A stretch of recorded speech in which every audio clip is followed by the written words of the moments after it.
Hi, this is Cindy from bringing you Monday Musings, and I wanted to share with you a little mini album that I made. I made it yesterday, a little bit Saturday night and the rest yesterday. And I had this mini album in my stash, but it would be really easy to draw and cut your own, or if you have a Christmas tree die that you could use, and made it out of chipboard. And then I covered both sides each with Christmas paper, and I made little journal and photograph places. I use things from my stash. This has been in my stash for about 3 or 4 years. I used some red stickles on it.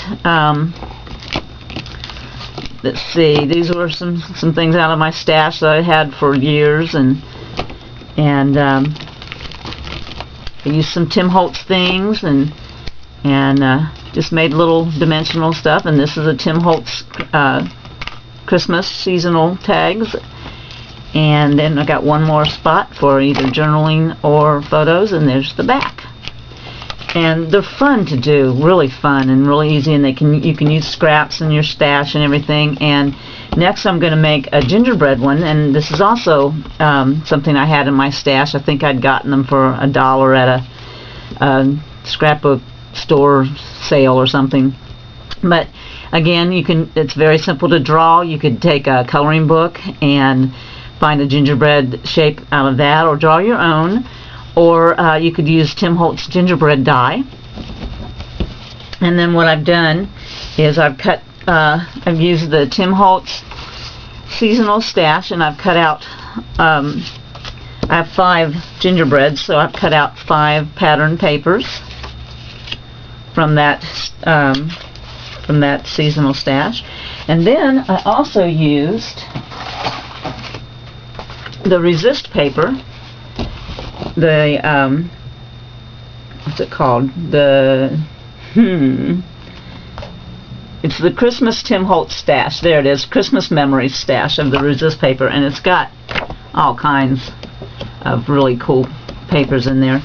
And you can get this at OWSE.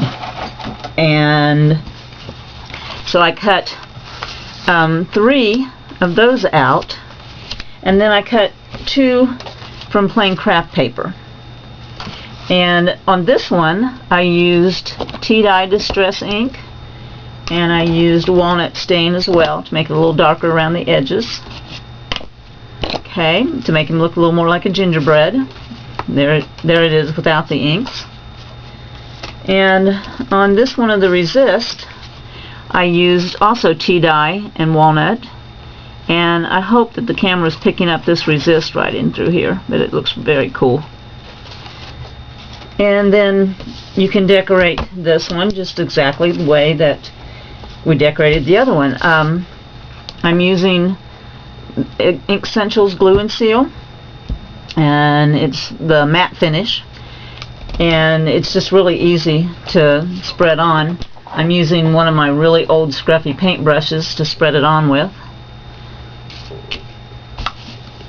and we can just, brush it on really quickly. It's not messy. You don't have big globs everywhere. It sticks instantly, and it sticks very well, and it sticks flatly. So that's really important when you're gluing a large area of paper onto something. So we're going to put that right on top there. Press them down. And make sure before it sticks, you've got just a minute or two to adjust. Make sure that you've got everything covered. And then I like to use my brayer to make everything flatten out. And I guess because I moved it so quickly, that's how quickly it dries. And I'm going to go ahead and put some more on here. Yeah, how's that for a video showing you how good this glue works? Okay, let's try that again. Of course, the moral of that story is if you get it on right the first time, then you don't have to worry about it.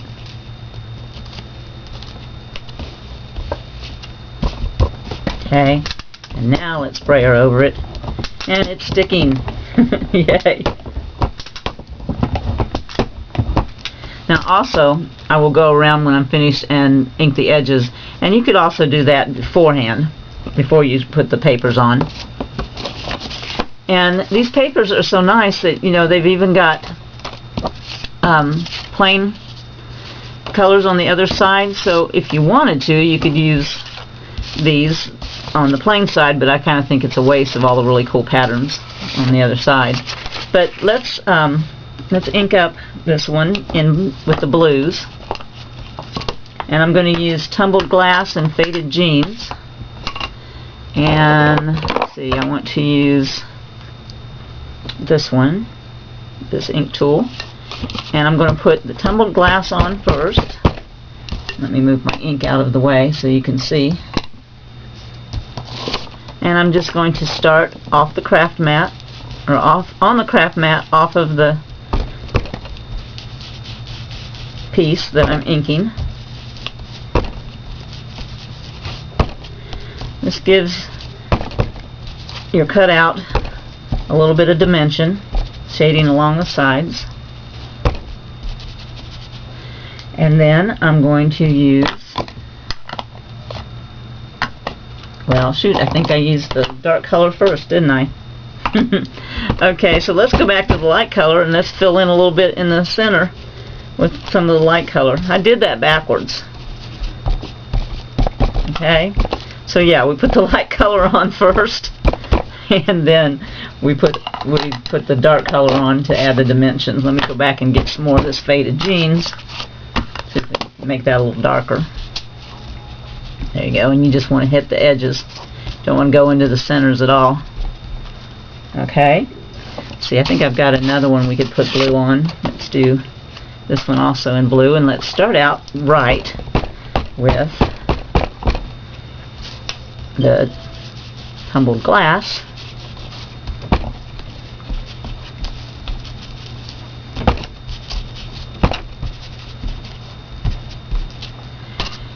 And then go in with the Faded Jeans.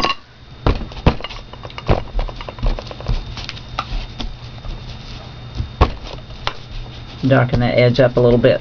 Okay?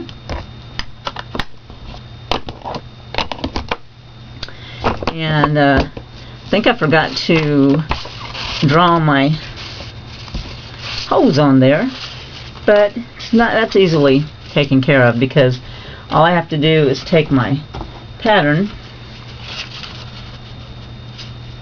like that and take my punch, look at it upside down so you can see where you're going, and you can just punch that right out.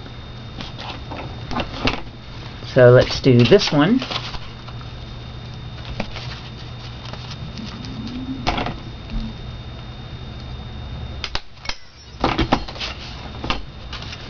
And we also need to do the one that we glued.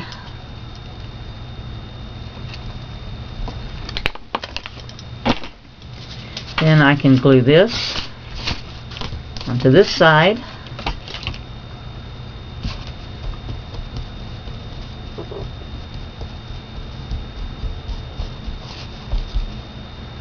Okay, now I want to give you a little heads up, a little hint.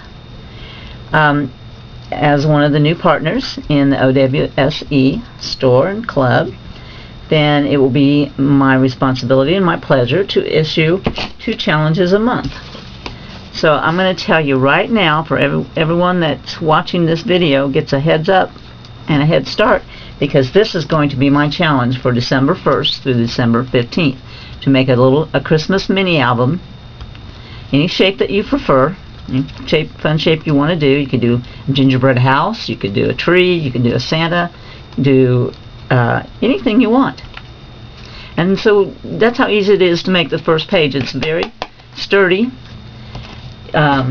You can use a ring.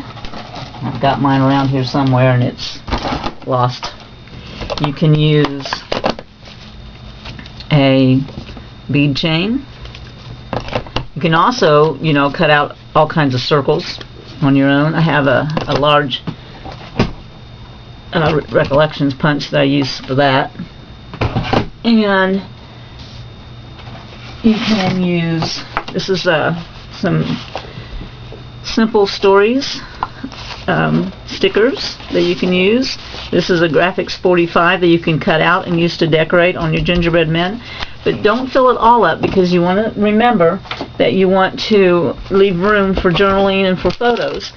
And I have this little package. I don't have the small tag die, but that is Tim Holtz. But I do have the physics die, and this is available at OWSE. And this I made use these two tags on my Christmas tree album right there. And so you can get that and use that. You can also use any of these dies. Here's one with the 25 and the reindeer. Here's a tag that says Noel. Of course, be sure that you know that which side is right side up, because this one I stamped upside down. And so finally I got smart and I wrote on the edge of my die, top of die. So you want to make sure that you do that right. But you can do a lot of things, have a lot of fun. I'll show you my gingerbread mini album, my gingerbread man mini album, when he's all finished. But I showed you this one so you can have a little bit of inspiration. Don't go out and buy anything. Use stuff from your stash. You can do this, and you can do it very cheaply, and they make great gifts. So thanks for watching, and be thinking about how you're going to make your mini album challenge that will be due on December 15th. See you next time.